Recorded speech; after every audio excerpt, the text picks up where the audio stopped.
2026ஆம் ஆண்டு மேச லக்னம் அல்லது மேச ராசி ஏதோ ஒன்று எது இருந்தாலும் சரி, மேச ராசி மேச லக்னத்திற்கு என்ன மாதிரியான பலன்கள் நடக்குங்கிறத நம்ம பார்ப்போம்.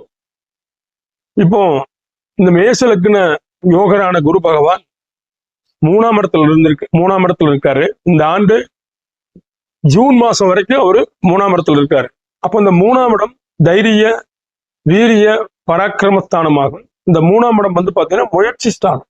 அப்போ கடந்த ஆண்டுகள் நீங்க மேசராசி மேசலக்கண நண்பர்கள் முயற்சித்தும் நடக்காத விஷயங்கள் இந்த மூணாம் இடத்துல குரு இருக்கிறதுனால உங்களுடைய முயற்சிகள் பலிதமாகக்கூடிய ஆண்டாக இந்த 2026ஆம் ஆண்டு இருக்கலாம்.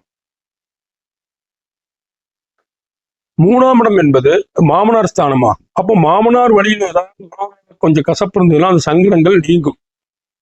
மாமனார் வகையில் இருக்கக்கூடிய அதிருப்திகள் சங்கடங்கள் நீங்கக்கூடிய ஆண்டாக இந்த ஆண்டு அமையும். புதியதாக செல்போன் வாங்கலாம். மூணாம் இடம் செல்போன்.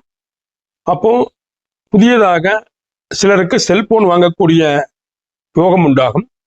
அடுத்ததாக மூன்றாம் இடம் டூ வீலர். அப்போ டூ வீலர் நல்ல பைக் வாங்கணும் அப்படின்னு இருக்கிறவங்க பைக் வாங்கலாம்.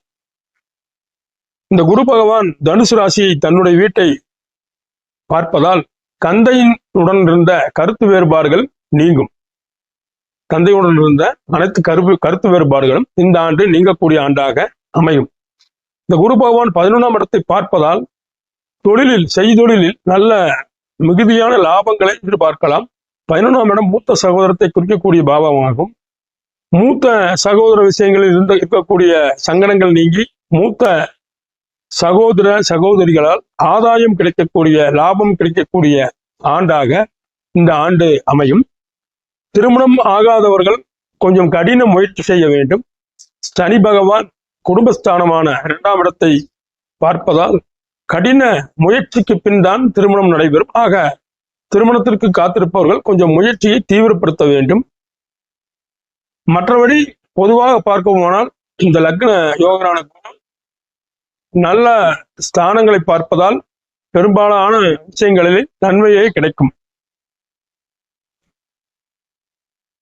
ஆக மொத்தம் இந்த ஆண்டு மேசராசிக்கு ஒட்டுமொத்தமான கிரகங்களை பார்க்கும் பொழுது ஒரு 45% நன்மைகளை எதிர்பார்க்கலாம். நன்றி.